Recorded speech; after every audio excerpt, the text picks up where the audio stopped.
আসসালামু আলাইকুম। আশা করি সবাই ভালো আছেন। আজ আমি আপনাদেরকে দিচ্ছি মরিচ পড়া বশীকরণ মন্ত্র।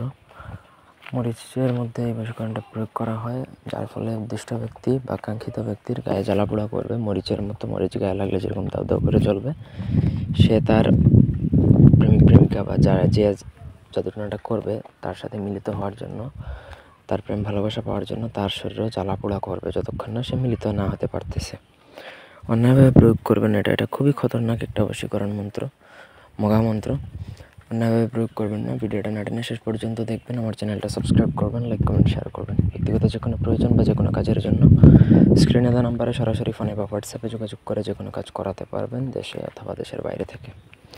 একটা মন্ত্র আছে, প্রথম বলছি ওং মরিচ মরিচ আগুনে জানাদে হরি চরহাং চং দ্রং দ্রং ত্রিয়াশুয়া। ফলনের জায়গায় নাম পঞ্চপুরাণী। আবার ফলনের জায়গায় হচ্ছে যাকে করবেন, আর ফলনার জায়গায় হচ্ছে নিজের নাম, আপনি করবেন আপনার নাম। সব বইটা 108 বার। আপনি প্রথমত বাজার থেকে একটাকে 7টা মরিচ কিনে আনবেন, জাস্ট 7টা শুকনা মরিচ, 7টার বেশিও না কমও না। এবং একবার যেই দাম বলবে সেটা, আর আপনি বলবেন যে আমাকে মরিচ দেন, বলে আর কোনো কথা বলতে পারবেন না। কিনে সোজা বাড়িতে চলে আসবেন শনি বা মঙ্গলবার দিনে। আসার পরে আপনাকে সেই 7টা মরিচ নিয়ে রাত্রে 12টা বা 1টার দিকে আপনি শ্মশানে চলে যেতে হবে। যে এই মরিচে 108 বার পরে 7টা মরিচে একসাথে ফু দিবেন। ফু দেওয়ার পরে মরিচটা অভিমন্ত্রিত হয়ে যাবে। মন্ত্রে কোনো ভুল করা চলবে না। নামের জায়গায় নাম উচ্চারণ করবেন, নাম সহকারে মন্ত্র লিখে নেবেন। দেখে পড়লেও কোনো অসুবিধা নেই। তারপর আপনাকে শ্মশানে বসে সেই মরিচ 7টা একটা একটা করে পুড়িয়ে দিতে হবে। একসাথে 7টা পোড়াবেন না, 7 বারে 7টা পোড়াবেন। তাতে যত সময় লাগুক আপনার সাহসিকতার সাথে কাজ করতে হবে।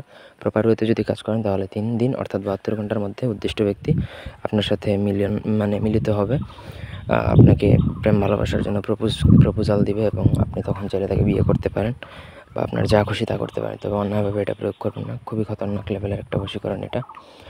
খারাপ উদ্দেশ্য নিয়ে কেউ প্রয়োগ করতে যাবেন না। একান্ত যদি আপনার প্রয়োজন হয়, আপনি না ব্যবহার করে পারতেছেন না, তখন এটা প্রয়োগ করতে পারেন। ধন্যবাদ সবাইকে। আল্লাহ হাফেজ।